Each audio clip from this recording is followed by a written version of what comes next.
Welcome to the up to date chemistry classes. ये solid state chemistry की third class है। इससे पहले दो क्लासेस हो चुकी है और इन दो क्लासेस में हमने सॉलिड के बेसिक्स डिस्कस कर लिए। अगर आपने नहीं देखी है तो पहले दो क्लासेस देखिए, फिर इसी के बाद में आपको थर्ड क्लास समझ में आएगी, क्योंकि सॉलिड स्टेट कैसा है एक इमेजिनेशन करने का है। एंड एक रिक्वेस्ट और है कि लेक्चर को देखने से पहले क्या करना है, चैनल को सब्सक्राइब करना है एंड वीडियो को लाइक करना है। अपना फीडबैक जो भी आपको क्या चैप्टर समझ में आया ये चीज़ अपने कमेंट सेक्शन में ज़रूर बतानी है कि आपके कॉन्सेप्ट क्लियर हुए या नहीं हुए। ठीक है। फर्स्ट और सेकंड लेक्चर में हमने क्या देखा था? सबसे पहले तो हमने देखा था कि क्यूब की जो बेसिक इन्फॉर्मेशन देखी थी कि क्यूब होता क्या है, ये सब चीज़ें है ना। तो क्यूब में 8 कॉर्नर होते हैं, ये वाले 12 एज होती है, 6 फेसेस होती है। ठीक है, ये चीज़ हमने देख ली थी। उसके बाद में हमने और क्या देखा था? फर्स्ट दो लेक्चर्स में जो कॉर्नर पे एटम रहता है वो 8 क्यूब में कॉमन रहता है, तो उसका कंट्रीब्यूशन एक क्यूब में कितना रहता है? 1/8 रहता है। ये चीज़ हमने डिस्कस कर ली थी। फेस है ना, कि किसी भी दो क्यूब में कॉमन रहता है, तो एक क्यूब में जो फेस का जो कंट्रीब्यूशन कितना रहता है? हाफ रहता है। एज है ना, एक एज है ना 4 क्यूब्स में कॉमन रहती है, तो एक क्यूब में एज का जो कितना कंट्रीब्यूशन रहता है? 1/4 रहता है। ये सब चीज़ें हमने बेसिक डिस्कस कर ली थी। एक चीज़ हमने और देखी थी कि जो है ना कितने क्यूब में 8 कॉर्नर होते हैं, 12 एज होती है और 6 फेस होती है ना। और क्यूब होता क्या है? इसको 6 है ना स्क्वायर शेप्ड जो फेसेस होती है ना, फलके होती है, उनसे घिरी हुई आकृति है ना, चारों तरफ से घिरी हुई आकृति। 4 तो दीवारें हो जाएगी, एक छत हो जाएगी और एक फर्श हो जाएगा, उससे घिरी हुई आकृति को ही हम क्या बोलते हैं? क्यूब बोलते हैं। अब क्यूब में कितनी 12 एज होती है ना, तो number of C2 C3 and C4 देखते हैं। कितने टोटल? 23 सिमेट्री एलिमेंट होते हैं क्यूब में। टोटल कितने होते हैं? 23 सिमेट्री एलिमेंट होते हैं। उसमें से 13 तो क्या होती है? एक्सिस ऑफ सिमेट्री होता है, एक है ना सेंटर ऑफ सिमेट्री, और 9 जो है ना प्लेन ऑफ सिमेट्री होता है। टोटल कितने होते हैं? 23 सिमेट्री एलिमेंट होते हैं। मोस्ट सिमेट्रिक है ना क्रिस्टल क्लास है cubic, according to Bravais lattice जो हमने पढ़े थे, राइट। अब इसके बाद में देखो ये है ना C2 कहाँ से जाएगी? C2 की संख्या कितनी होगी पहले तो ये पता होना चाहिए। तो 12 में ना C2, यहाँ पे 2 आ रहा है ना, तो 12 में 2 का भाग देंगे तो संख्या कितनी आएगी? 6 आएगी।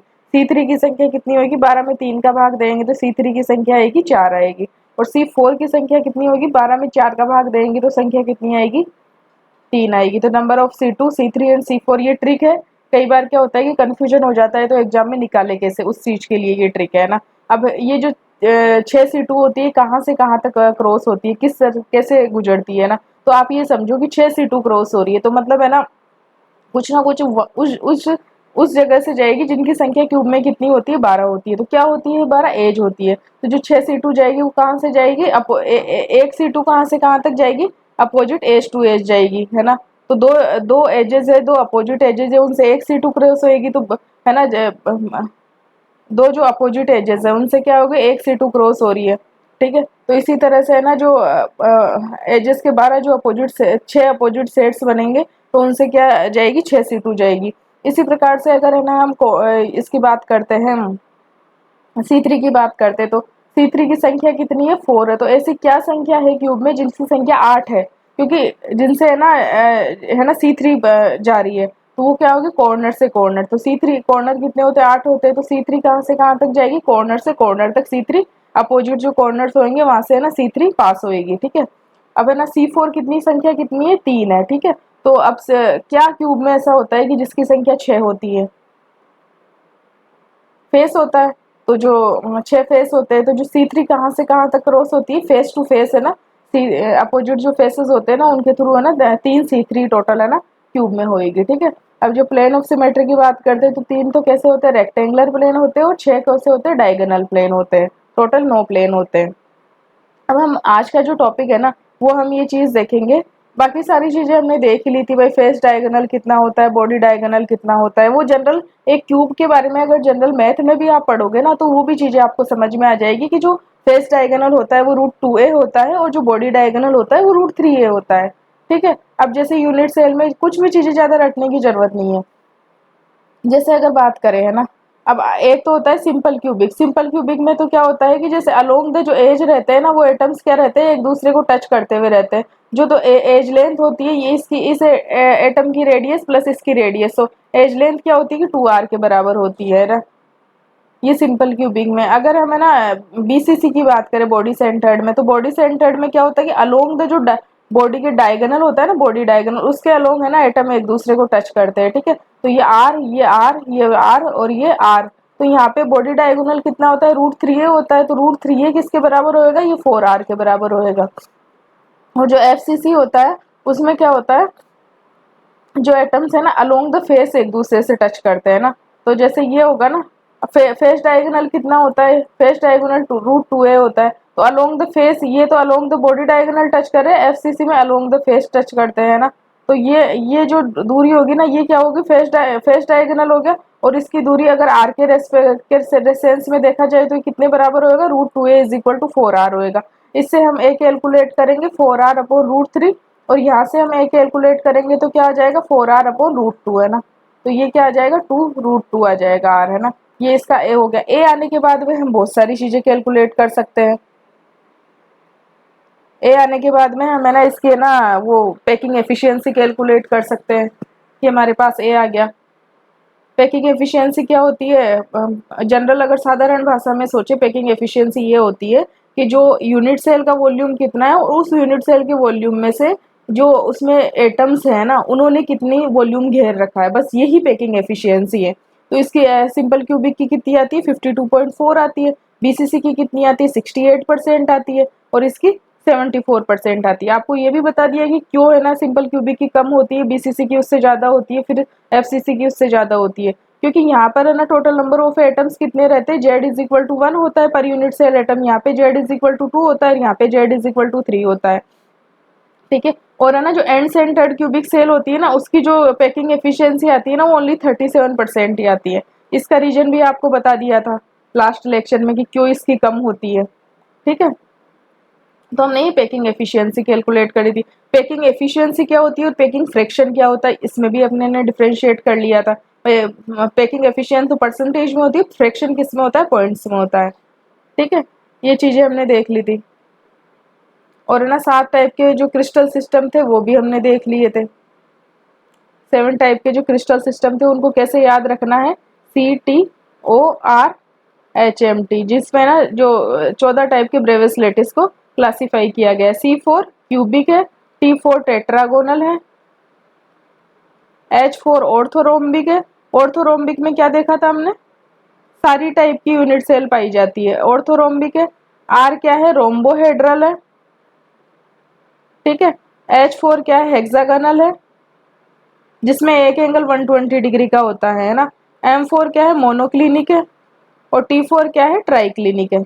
ये चीजें आप अगर है ना इस वाले को जो ब्रेविस लेटिस से क्वेश्चन आता है थोड़ा सा ट्रिकी भी हो जाता है क्योंकि कंफ्यूजन होता है, लेकिन अगर आपको इस तरह से आप लिख के प्रैक्टिस करोगे CTOR HMT तो आपको आराम से इजीली, बहुत इजी तरीके से याद हो जाएगा। तो यहाँ पे क्या होती है, जो है ना एज लेंथ है ना, ABC, इनके रिलेशन के 6 पैरामीटर्स होते हैं ना। ABC ये तो होती है एज लेंथ होती है, और इसी के साथ जो इंटरफेशियल एंगल्स होता है ना, इंटरफेशियल एंगल्स को क्या बोलते हैं हम यहाँ पे, अल्फा बीटा गामा बोलते हैं, अल्फा बीटा और गामा। तो इनके बीच में रिलेशंस के बेसिस पे ना 7 क्रिस्टल सिस्टम है ना में डिवाइड किया गया। अगर एज लेंथ है A = B = C है, ठीक है। और यहाँ पे अल्फा बीटा गामा, तीनों एंगल आपस में भी बराबर है और तीनों एंगल 90 डिग्री के बराबर है।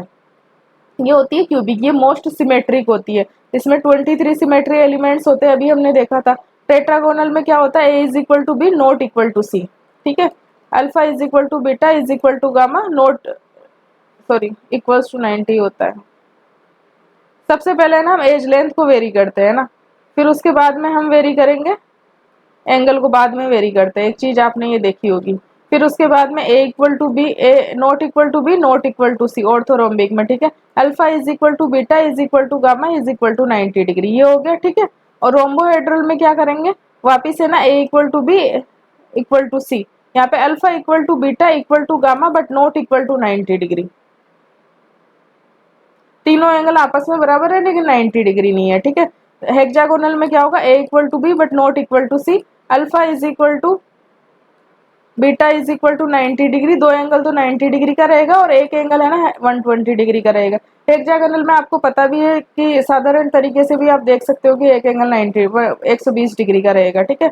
अब मोनोक्लिनिक में A ≠ B ≠ C, ठीक है। अल्फा गामा = 90 डिग्री, दो एंगल तो 90 डिग्री का रहेगा और जो बीटा एंगल रहेगा ना वो 90 डिग्री का नहीं रहेगा। ये हो गया मोनोक्लिनिक का।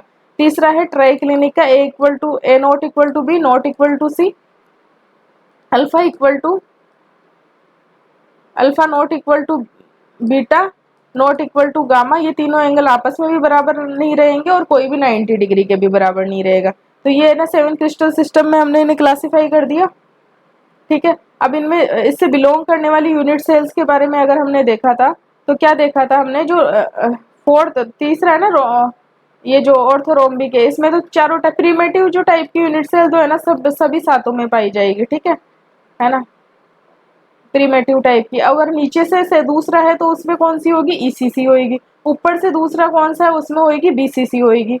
और इसके अलावा और कौन सा बच रहा है, ये जो ऑर्थोरोम्बिक है उसमें 4 टाइप की होगी, बीसीसी भी होगी, एफसीसी भी होगी और ईसीसी भी होगी। सभी टाइप की किसमें यूनिट सेल्स होगी, ऑर्थोरोम्बिक में होगी। और जो क्यूबिक में हमें पता है कि एफसीसी और है ना बीसीसी होगी।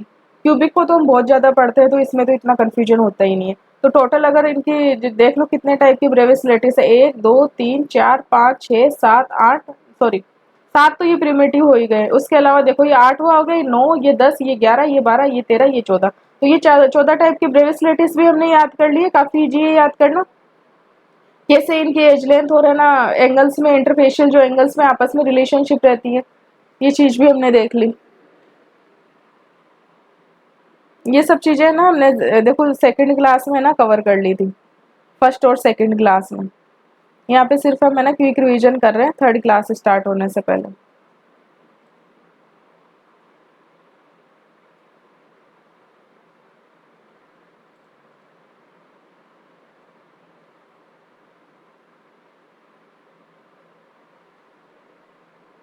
अगर सॉलिड स्टेट में एक बार एटम्स वगैरह का अरेंजमेंट देख लिया ना तो काफी इजी हो जाएगा समझना।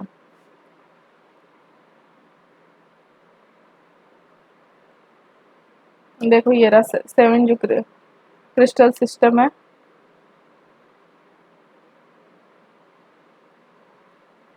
ठीक है, अब इसके बाद में और क्या देखना है हमें, इतना तो हमने देख लिया था। यहाँ से इस वाले से तो क्वेश्चन बन ही जाता है कि जो क्रिस्टल सिस्टम है ना, क्योंकि ये थोड़ा सा कंफ्यूजिंग है, लेकिन आपको तो ट्रिक बता दी किस तरह से याद करना है। CTOR HMT ध्यान रख लो, और कैसे फिर वेरी करना है, ये चीज़ ध्यान रख लेना। पैकिंग एफिशिएंसी, पैकिंग फ्रैक्शन हो गया। अब आज हम पढ़ेंगे कि ये वाला टॉपिक देखेंगे कि जो नियरेस्ट एटम वाला है ना, कि किसी भी एटम के नियरेस्ट कितने एटम होते हैं, ये चीज़ देखेंगे आज। ये वाली चीज पढ़ेंगे। उससे पहले है ना हमने वॉइड कैसे बनती है, टेट्राहेड्रल वॉइड, ऑक्टाहेड्रल वॉइड कैसे बनती है, ये सब चीजें देख ली थी। पैकिंग जो क्लोज पैकिंग देखी थी, है ना, ये चीजें हमने देख ली थी। क्लोज पैकिंग में पहले 1D पैकिंग होगी, है ना। देखो ये 1D पैकिंग, पहले 1D पैकिंग, फिर उससे 2D पैकिंग होगी। 2D पैकिंग में एक स्क्वायर प्लेनर क्लोज पैकिंग होगी, जो है ना दूसरी जो लेयर आएगी है ना 2D में, वो पहली वाली लेयर के साथ बिल्कुल अलाइन करेगी। हेक्सागोनल क्लोज पैकिंग में क्या होता है कि जो सेकंड लेयर आएगी ना, वो जो फर्स्ट लेयर का जो डिप्रेशन रहता है ना, उसे कवर करती हुई रहेगी, इस वाले को कवर करती हुई रहेगी। ठीक है, तो ये हो गया हेक्सागोनल क्लोज पैकिंग हो गया। फिर इसी से है ना 2D पैकिंग से, स्क्वायर प्लेनर से भी हम दो तरीके की है ना 3D पैकिंग बना सकते हैं। और हेक्सागोनल जो 2D पैकिंग है उससे भी हम 3D, दो टाइप की 3D पैकिंग बना सकते हैं।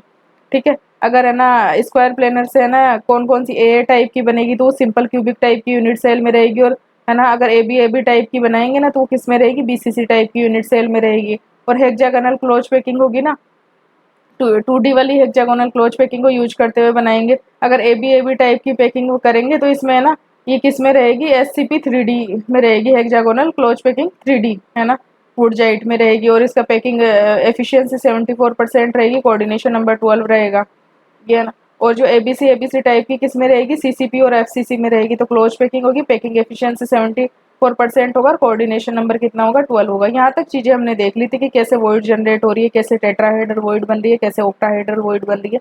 ये सारी चीजें हमने देख ली थी। रिलेटिव रेडियाई देखते हैं वॉइड की, तो सबसे ज्यादा किसकी होगी, क्यूबिक वॉइड की रेडियाई होगी। फिर ऑक्टाहेड्रल और स्क्वायर प्लेनर की ऑलमोस्ट सिमिलर रहेगी। फिर उसके बाद में टेट्राहेड्रल की सबसे कम जो रेडियाई रहेगी वो ट्राइगोनल की रहेगी। आज ये वाला इंपॉर्टेंट टॉपिक हम देखेंगे कि कोऑर्डिनेशन नंबर, नियरेस्ट एटम कितने होते हैं। ये वाली चीजें आज हम देखेंगे।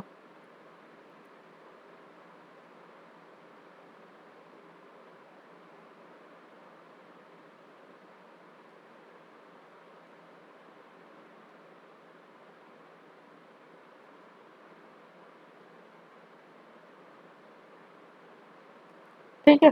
तो जैसे है ना सिंपल क्यूबिक में है, सिंपल क्यूबिक में सबसे फर्स्ट नियरेस्ट कहाँ पे होगा, फिर सेकंड नियरेस्ट कहाँ पर होगा, और थर्ड नियरेस्ट एटम कहाँ पर होगा, है ना, थर्ड नियरेस्ट एटम कहाँ पर होगा, ये सब है ना स्टडी हम करेंगे।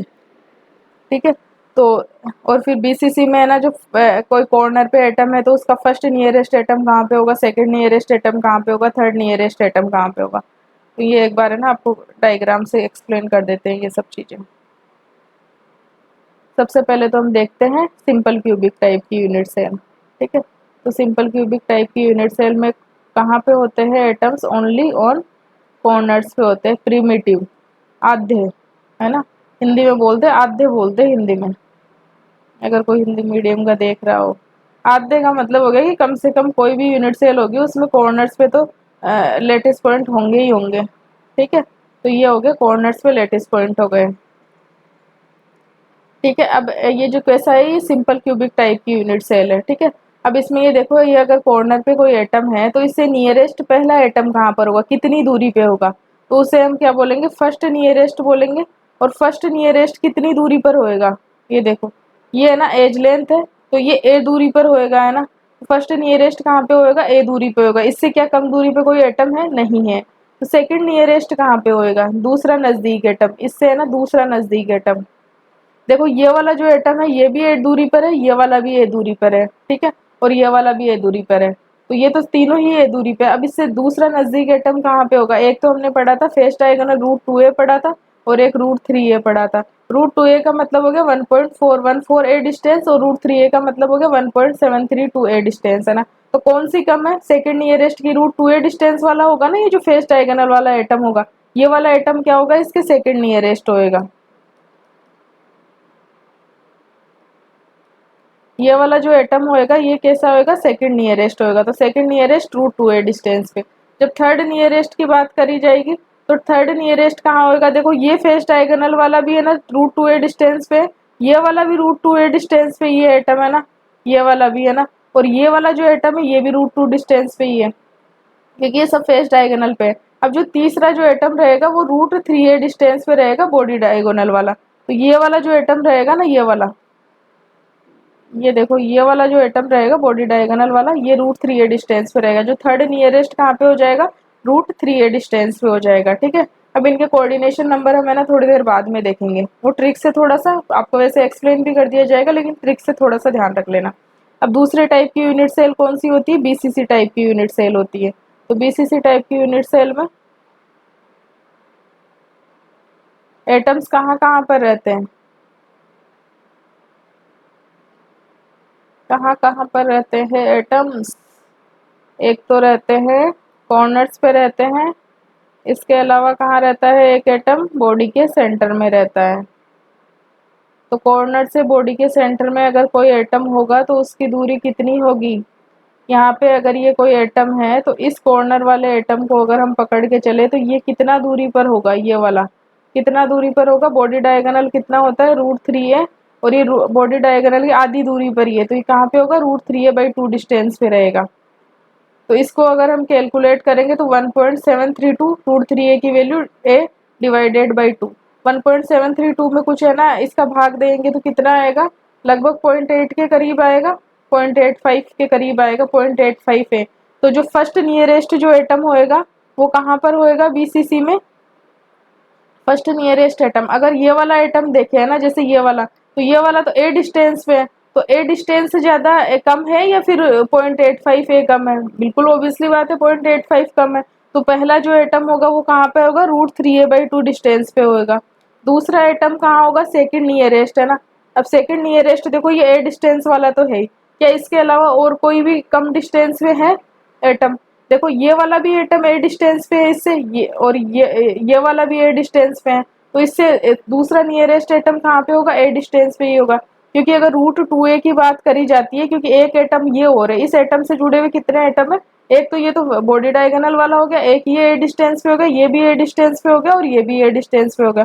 अब ये इस वाले एटम तक अगर आए है ना, तो ये कितने डिस्टेंस पे फेस डायगोनल है, फेस डायगोनल कितना होता है, √2a मतलब 1.414a होता है। ठीक है, 1.414 है, तो ये क्या ए से तो ये ज्यादा ही है, तो ये तो सेकंड नियरेस्ट तो फेस डायगोनल वाला नहीं हो सकता, सेकंड नियरेस्ट तो कौन सा होगा, जो कॉर्नर वाला है ना वही सेकंड नियरेस्ट होगा। ये जो फर्स्ट डायगोनल वाला होगा वो कैसा होगा, ये थर्ड नियरेस्ट होगा। कैसा होगा, थर्ड नियरेस्ट होगा, रूट 2a। तो ये हो गए बीसीसी टाइप की यूनिट सेल में first nearest atom, second nearest atom and third nearest atom. इसी प्रकार से अगर एफसीसी टाइप की यूनिट सेल हो, एफसीसी यूनिट सेल में कहाँ कहाँ एटम होते हैं, एक तो होते हैं कॉर्नर्स पे होते हैं, कॉर्नर्स के अलावा और कहाँ कहाँ पे होते हैं, बॉडी वो सॉरी हर फेस के सेंटर में होते हैं। तो ये देखो, ये तो कॉर्नर्स वाले हम बना देंगे।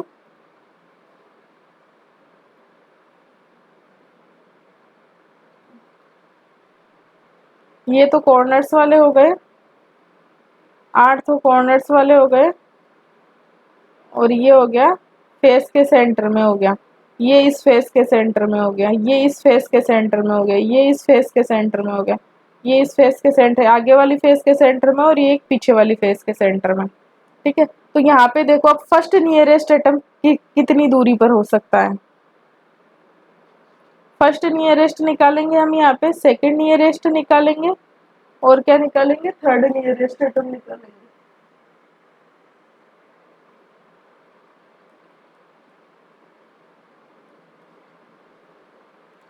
ठीक है, तो देखो अब ये कोई हम पर्टिकुलर एक एटम पकड़ते हैं, तो ये वाला एटम कितनी दूरी पर है इससे, ये वाला एटम ए डिस्टेंस पे है। अगर इस एटम की बात करें, अगर फेस डायगोनल के नोल फेस, ये वाला ये इतनी दूरी, ये कितनी दूरी है, ये है फेस डायगोनल की आधी, रूट 2a की आधी। रूट 2a का मतलब होता है 1.414 बटा 2a। तो 1.414 का मतलब हो गया 0.7a डिस्टेंस पे होएगा लगभग, है ना। तो कौन सा ए ज्यादा है, 0.7 ए कम है या फिर ए कम है, 0.7 ए कम है, तो फर्स्ट नियरेस्ट एटम कहाँ पे होगा, रूट 2a/2 डिस्टेंस पे होएगा। ठीक है,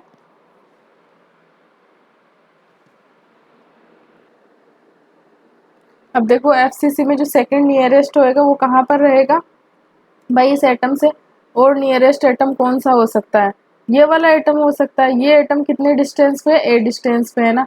तो ये है ना सेकंड नियरेस्ट एफसीसी में कौन सा हो जाएगा, ए डिस्टेंस पे हो जाएगा। ठीक है, और अगर अभी से थर्ड नियरेस्ट देखें, तो थर्ड नियरेस्ट की अगर बात करें हम, तो ये वाला जो एटम है ना, एक बार ये वाला एटम देखना, ये वाला एटम ये होगा थर्ड नियरेस्ट एटम होगा। इसकी डिस्टेंस देखो कैलकुलेट कैसे करेंगे, है ना। ये वाला एटम है ना थर्ड नियरेस्ट होगा, इसके डिस्टेंस देख लो कैसे कैलकुलेट करेंगे। देखो ये वाला एटम है, फेस डायगोनल कितना होता है, रूट 2a होता है। तो ये इतनी सी दूरी क्या हो जाएगी, रूट 2a की आधी हो जाएगी, और ये वाली एज लेंथ है, और ये हमें कैलकुलेट करनी है। तो हम पाइथागोरस प्रमेय से कर लेंगे।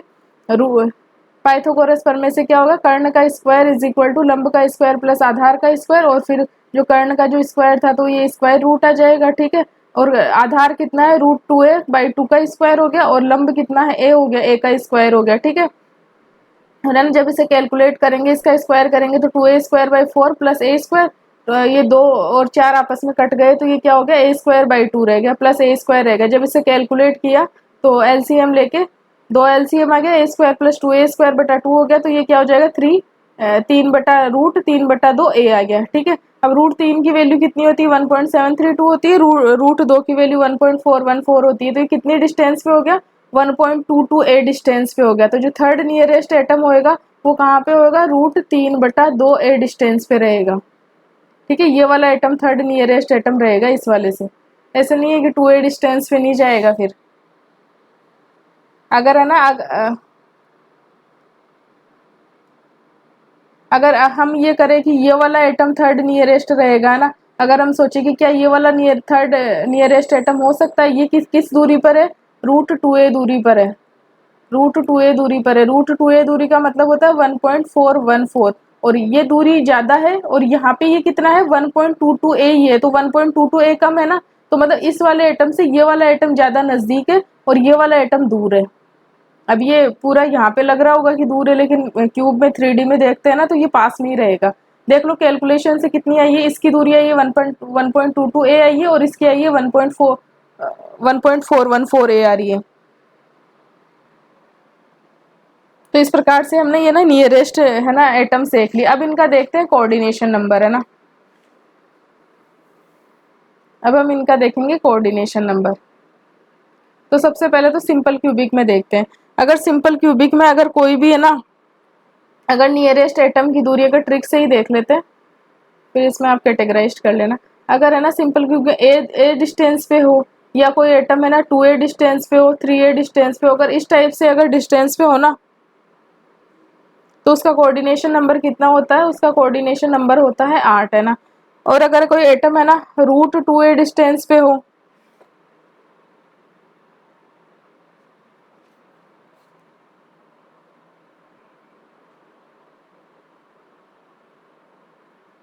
√2a/2 डिस्टेंस पे हो,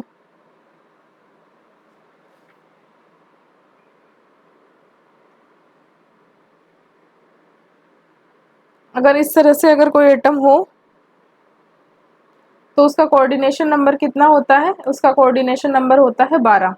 और अगर कोई एटम है ना √3a डिस्टेंस पे हो, √3a/2 डिस्टेंस पे हो, अगर इनके मल्टीपल में हो ना इसी टाइप से, तो उसका जो कोऑर्डिनेशन नंबर होता है 8 होता है।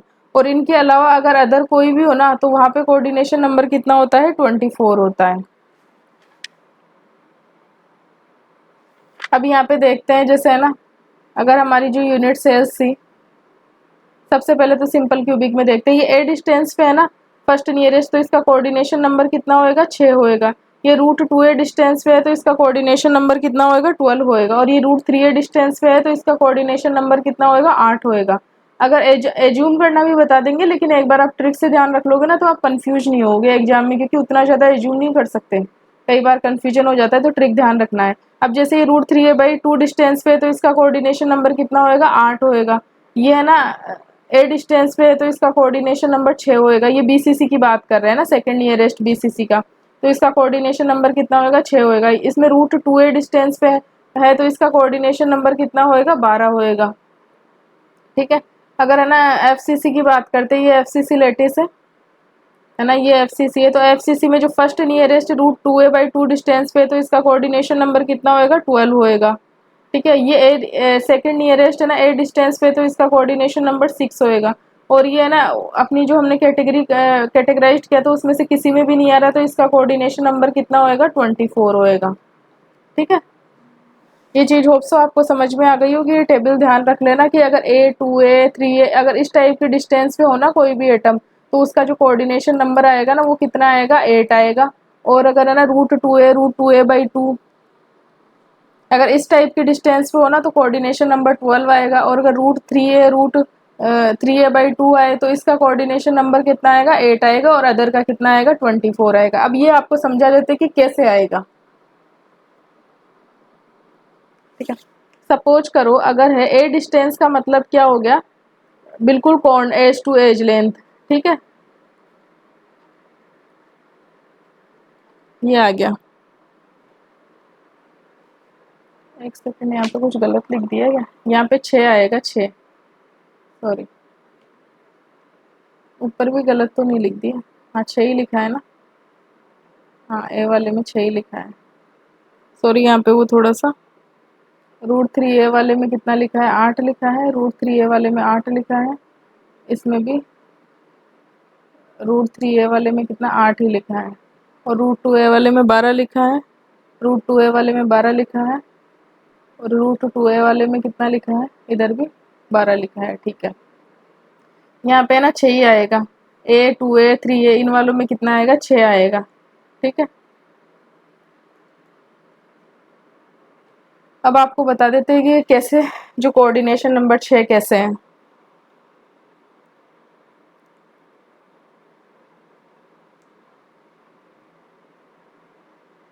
अगर ये कोई क्यूब है ना, ठीक है, इसके कॉर्नर पे ये कोई एटम है, तो इससे है ना ए डिस्टेंस पे रहने वाले एटम्स कितने हो सकते हैं? इसके जो नियर बाई कितने हो सकते हैं ना ए डिस्टेंस पे रहने वाले? तो एक ही क्यूब में तो कितने हो गए? देखो, ये हो गए, ये हो गया एक एटम, ये हो गया एक एटम, ये हो गया एक एटम, ये हो गया। ये तो इसी एक क्यूब में ही हो गए। इसके बाद में है ना ये दूसरा क्यूब होएगा, वहां पे भी ए डिस्टेंस पे एक एटम रहेगा। इधर भी एक अलग क्यूब होगा, उसमें भी ए डिस्टेंस पे एक रहेगा। और इधर भी है ना मतलब 3 डायरेक्शन हो गई ना, ये एक्स, ये वाई और ये जेड है ना। तो एक तो माइनस जेड में रहेगा, ठीक है, एक रहेगा माइनस एक्स डायरेक्शन में भी रहेगा, और एक माइनस वाई डायरेक्शन में भी रहेगा। तो टोटल कितने एटम हो जाएंगे? टोटल 6 एटम हो जाएंगे इसके नियर बाई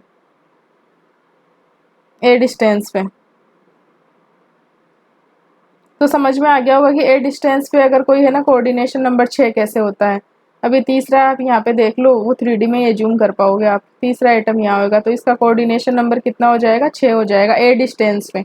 अगर रूट टू ए डिस्टेंस पे बात करें, रूट टू ए डिस्टेंस का मतलब हो गया अलोंग द फेस।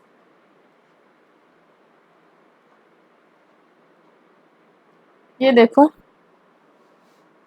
ये जैसे ये है अलोंग द फेस, ये कोड, ये एटम हमने सेलेक्ट किया और इससे इस तरह से अलोंग द फेस कितने नियरेस्ट एटम रहेंगे।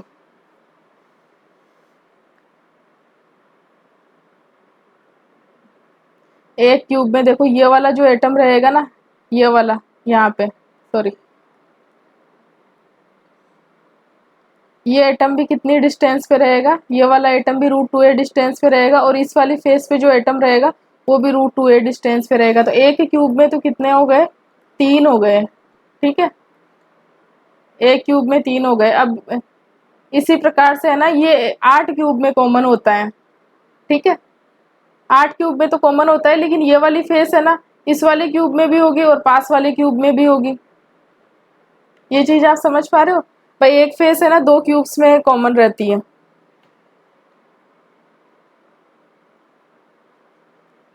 ना, एक फेस होती है वो कितने 2 क्यूब में कॉमन रहती है। ठीक है, एक फेस कितने 2 क्यूब में कॉमन रहती है ना, ये चीज आपको पता है। और एक ये कॉर्नर कितने 8 क्यूब का हिस्सा रहता है, कितना रहता है, 8 क्यूब का हिस्सा रहता है। और एक 8 क्यूब का हिस्सा रहता है ना, एक कॉर्नर है ना 8 क्यूब का हिस्सा रहता है। एक एक इस कॉर्नर से एक क्यूब में कितनी, तीन, तीन है ना रूट टू ए डिस्टेंस पे है। तो 8 क्यूब में कितने हो जाएंगे, 8 गुणा 3 है ना। ठीक है, एक में 3 है तो 8 में कितना हो जाएगा, 3 24 हो जाएगा। लेकिन आपको ये भी ध्यान रखना है कि एक ही फेस है ना 2 क्यूब में कॉमन भी है, तो इसे 2 से डिवाइड कर देंगे तो 8 में 16 8 24 डिवाइडेड बाई 12। तो इसके जो फेस डायगोनल से जो टच करने वाले जो फेस डायगोनल होंगे कितने हो जाएंगे, टोटल 12 हो जाएंगे। तो इसका जो कोऑर्डिनेशन नंबर हो जाएगा रूट टू ए डिस्टेंस पे कितना हो जाएगा, कोऑर्डिनेशन नंबर 12 हो जाएगा। होप सो आपको ये चीज़ समझ आई हो। थोड़ी सी मैथ्स है, वैसे कुछ लोगों को समझ आएगी, ये कुछ को नहीं आएगी। ये क्या चीज़ है, इसीलिए वो आप टेबल याद कर लोगे तो वही अच्छी बात रहेगी आप लोगों के लिए। अगर थर्ड नियरेस्ट अगर बात करते हैं, अब थर्ड नियरेस्ट को कैलकुलेट करना तो बहुत ईजी है, क्योंकि ये बॉडी डायगोनल की बात करता है और बॉडी डायगोनल क्या होता है, पूरा का पूरा एक ही क्यूब का हिस्सा होता है, उसका दूसरे का कोई रोल नहीं रहता। ये एटम है और ये एटम है ना, तो ये कितने डिस्टेंस पे है, ये है रूट थ्री ए डिस्टेंस पे है। कितना, रूट थ्री ए डिस्टेंस पे। थर्ड नियरेस्ट जो है ना,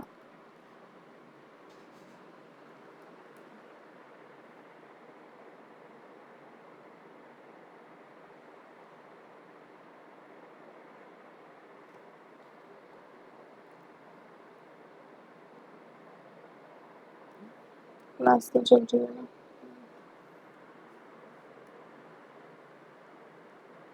ये है ना थर्ड, थर्ड जो नियरेस्ट है वो रूट थ्री ए डिस्टेंस पे है। अब ये देखो जो कितने थर्ड नियरेस्ट होता है ना वो कितनी दूरी पर होता है, रूट थ्री ए डिस्टेंस पे होता है ना। थर्ड नियरेस्ट कितने, वो जो थर्ड नियरेस्ट होता है ना रूट थ्री ए डिस्टेंस पे होता है, मतलब ये कहाँ पे होता है, बॉडी डायगोनल के है ना, अलोंग द बॉडी डायगोनल है ना। ठीक है, अब हमें पता है कि एक है ना ये जो कॉर्नर होता है 8 क्यूब में कॉमन होता है, तो मतलब है ना इस 8 क्यूब में कॉमन होता है तो ये कितने 8 बॉडी डायगोनल से टच करेगा। ठीक है, 8 बॉडी डायगोनल होंगे ना, उससे रूट थ्री ए डिस्टेंस पे होएगा। 8 क्यूब के 8 बॉडी डायगोनल होंगे। बॉडी डायगोनल तो अलग अलग होते हैं ना, सब क्यूब के अलग अलग होते हैं, प्योरली बॉडी के बीच में से जाते हैं। तो इस वाले का है ना रूट थ्री ए डिस्टेंस पे जो कोऑर्डिनेशन नंबर कितना होएगा, 8 होएगा। तो अगर आप कई बार कंफ्यूजन होए ना तो इस तरह से निकाल सकते हैं, बाकी आप ट्रिक्स ध्यान रखेंगे तो it will be more better, क्योंकि हमें क्विकली करना होता है आंसर। तो ट्रिक क्या है, अगर ए टू ए थ्री ए अगर इस टाइप से हो ना तो कोऑर्डिनेशन नंबर कितना होएगा जो एटम का, वो 6 होएगा। ठीक है, और अगर है ना root two a by two है, या फिर है ना इस टाइप से हो root two a by four हो, है ना, इसका मल्टीपल हो 2 इंटू रूट टू ए हो, अगर इस टाइप से हो ना तो वहाँ पे कोऑर्डिनेशन नंबर कितना होएगा, वो 12 होएगा। अगर रूट 3a का मल्टीपल में अगर कोई भी हो तो वहाँ पे कोऑर्डिनेशन नंबर कितना होएगा, 8 होएगा। इसके अलावा इन तीनों के अलावा अगर कोई भी हो तो वहाँ कोऑर्डिनेशन नंबर कितना होएगा, 24 होएगा। तो इतनी चीज हमने डिस्कस कर ली। अब हम डिस्कस करते हैं इस पे बेस्ड एक दो न्यूमेरिकल।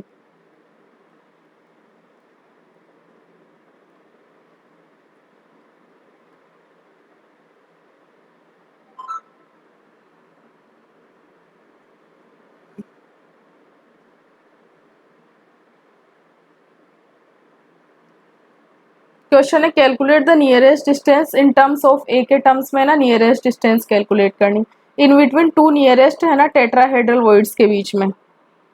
दो नियरेस्ट है ना जो टेट्राहेड्रल वॉइड्स होती है ना उनके बीच में डिस्टेंस हमें कवर करनी है, देखनी है। ठीक है, पहला क्वेश्चन ये है, दो नियरेस्ट ऑक्टाहेड्रल वॉइड्स के बीच में डिस्टेंस देखनी है और दो नियरेस्ट है ना नियरेस्ट टेट्राहेड्रल और ऑक्टाहेड्रल वॉइड के बीच में डिस्टेंस देखनी है। तो हमें पता है कि जो ये जो होता है बॉडी डायगोनल होता है, इसके अलोंग यहाँ पे ये देखो कॉर्नर्स वाले एटम हो गए, बीचों बीच क्या होता है ऑक्टाहेड्रल वॉइड हो गई है ना बॉडी के सेंटर पे, और यहाँ पे ये होती है बॉडी डायगोनल पे दो टेट्राहेड्रल वॉइड होती है एक बॉडी डायगोनल पे। तो ये कैसी हो गई, टेट्राहेड्रल वॉइड हो गई। तो ऑक्टाहेड्रल और टेट्राहेड्रल वॉइड के बीच में ये वाला जो पूरा डिस्टेंस होता है वो कितना रहता है, √3a रहता है। और ये इतना डिस्टेंस आएगा, ये कितना आएगा, √3a/2 आएगा। और जो इन दोनों के बीच का ये वाला जो डिस्टेंस आएगा ये क्या होगा, इसका भी आधा है। √3a इतना है ना, ये वाला √3a/2 है, तो इसका भी आधा डिस्टेंस ये है। तो टेट्राहेड्रल और ऑक्टाहेड्रल वॉइड के बीच में कितना डिफरेंस आ गया, √3a/4 आ गया। तो इसका आंसर तो क्या हो जाएगा, √3a/4 इसका आंसर हो जाएगा। Nearest tetrahedral and octahedral void के बीच का डिफरेंस हो गया। ये देखो √3a/4 हो गया टेट्राहेड्रल एंड ऑक्टाहेड्रल वॉइड के। बॉडी डायगोनल कितना होता है, √3a होता है। Body diagonal to octahedral void का आधी डिस्टेंस पे होता है बॉडी डायगोनल के, है ना, √3a/2 डिस्टेंस पे होता है। और है ना ये देखो ये टेट्राहेड्रल वॉइड है और ये ऑक्टाहेड्रल वॉइड है, तो इनके बीच का डिफरेंस हो गया √3a/4 हो गया। अब है दो नियरेस्ट है ना ऑक्टाहेड्रल वॉइड्स के बीच का गैप है ना। तो देखो ऑक्टाहेड्रल वॉइड कहाँ पे होती है, ऑक्टाहेड्रल वॉइड होती है एज के सेंटर में, है ना। तो यहाँ पे है ना ये वाली डिस्टेंस हमें निकालनी होगी। तो ये क्या होगी, एज के सेंटर में एज कितनी होती है, ए होती है। तो ये वाला जो डिस्टेंस होगा a/2 होएगा, है ना।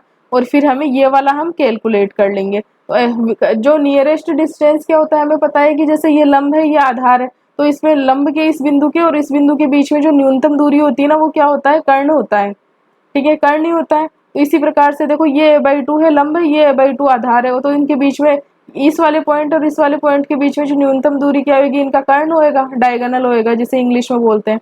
तो है ना ये क्या हो जाएगा, √a/2 का स्क्वायर प्लस a/2 का स्क्वायर। तो इसका रूट इनका स्क्वायर करेंगे तो a² प्लस a²/4। तो ये क्या आ जाएगा, टोटल होएगा 2a²/4, 2 से 4 कैंसिल हो जाएगा तो बटा 2 आ जाएगा। तो ये क्या आएगा, a/√2 आ जाएगा। मतलब नियरेस्ट दो ऑक्टाहेड्रल वॉइड है उनके बीच की जो डिस्टेंस है वो क्या आएगी, a/√2 आ जाएगी। ठीक है, नेक्स्ट है ना दो टेट्राहेड्रल वॉइड्स के बीच का गैप कितना रहेगा। टेट्राहेड्रल वॉइड कहाँ पे रहती है, बॉडी डायगोनल पे रहती है।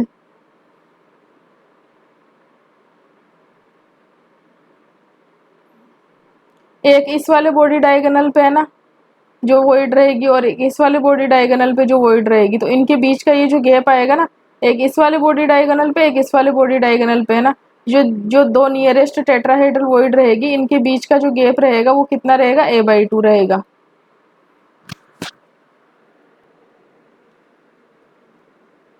नेक्स्ट हम है ना कुछ ये चीजें हमने कल डिस्कस कर ली थी। ठीक है, लास्ट लेक्चर में हमने ये डिस्कस कर ली थी कि जो एफसीसी और सीसी में टोटल नंबर ऑफ एटम्स है ना, भाई जो ऑक्टाहेड्रल वॉइड्स की संख्या होती है ना वो टोटल नंबर ऑफ एटम्स के बराबर होती है, और जो टेट्राहेड्रल वॉइड्स होती है वो टोटल नंबर जो एटम्स होते हैं उसकी 2 गुना होती है। ये चीज़ हमने डिस्कस कर ली थी, कहाँ पर ये वॉइड्स होती है वगैरह। एससीबी में टोटल नंबर ऑफ एटम्स 6 होते हैं, तो टेट्राहेड्रल वॉइड 12 होगी और ऑक्टाहेड्रल वॉइड 6 होगी। ये सब चीज़ें हमने कल डिस्कस कर ली थी।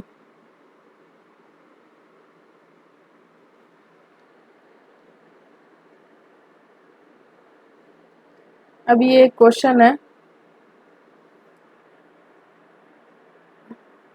इन ए सॉलिड ऑक्साइड आयन है, ठीक है, अरेंज इन सीसीपी मैनर में अरेंज्ड है।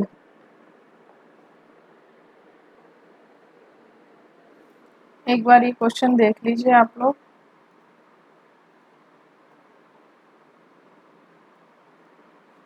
है ना, कोई ऑक्साइड आयन है उसमें, है ना, सॉलिड ऑक्साइड आयन है ना, ऑक्साइड आयंस कहाँ पे, अरे सॉलिड में है ना, ऑक्साइड जो आयंस है कहाँ पे अरेंज्ड है, सीसीपी मैनर में अरेंज्ड है, ठीक है। कैटाइन बी क्या कर रहे हैं, मतलब सीसीपी मैनर का मतलब हो गया कि कॉर्नर्स पे और फेसेस पे तो कौन सा है, O-2 आयन है, ठीक है। और कैटाइन बी कहाँ ऑक्यूपाई कर रहा है, 1/6 पार्ट ऑफ टेट्राहेड्रल वॉइड, तो टोटल टेट्राहेड्रल वॉइड कितनी होगी, 2n होएगी, है ना। तो मतलब 8 टेट्राहेड्रल होएगी, उनमें से 1/6 पार्ट है ना टेट्राहेड्रल वॉइड का है ना बी ऑक्यूपाई कर रहा है। And cation B occupy 1/3 part of a octahedral void, है ना। तो स्टाइक्योमेट्री है ना फाइंड करनी है, ठीक है। स्केलेटन फॉर्म क्या है भाई, ऑक्साइड्स के द्वारा टोटल नंबर ऑफ एटम्स हो गए, ऑक्टाहेड्रल वॉइड n हो गई, टेट्राहेड्रल वॉइड कितनी हो गई, 2n हो गई, ठीक है। थोड़े है ना क्लास में टेक्निकल इश्यूज होते हैं, तो आप 2x पे करके देख लो, है ना, ठीक है।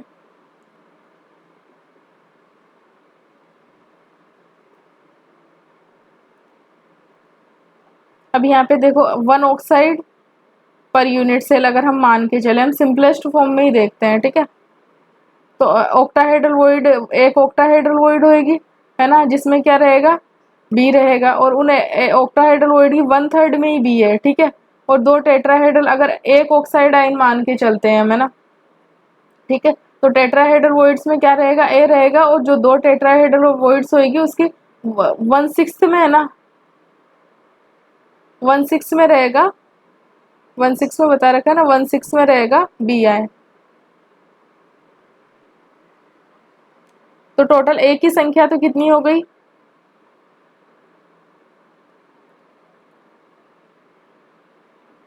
ए की संख्या तो कितनी हो गई टोटल,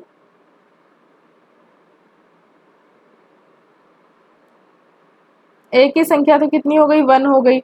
और है ना बी कितना हो गया, बी का कितना हो गया, 1/3 ऑफ 1/3 प्लस, ये से कैलकुलेट करेंगे तो ये भी हो जाएगा 1/3, 1/3 प्लस 1/3 तो कितना हो जाएगा, 2/3 हो जाएगा।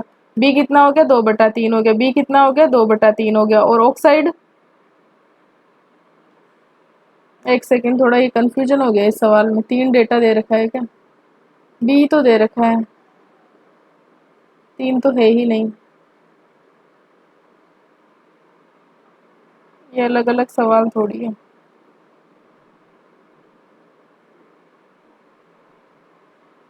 ठीक है, तो इसमें तो बी का तो रोल, ए का तो रोल ही नहीं है, बी और in a solid oxide ion are arranged in a CCP manner. Cation B occupy 1/6 part of the tetrahedral void and cation B occupy, I think यहाँ पे शायद लिखने में मिस्टेक हुई होगी या तो,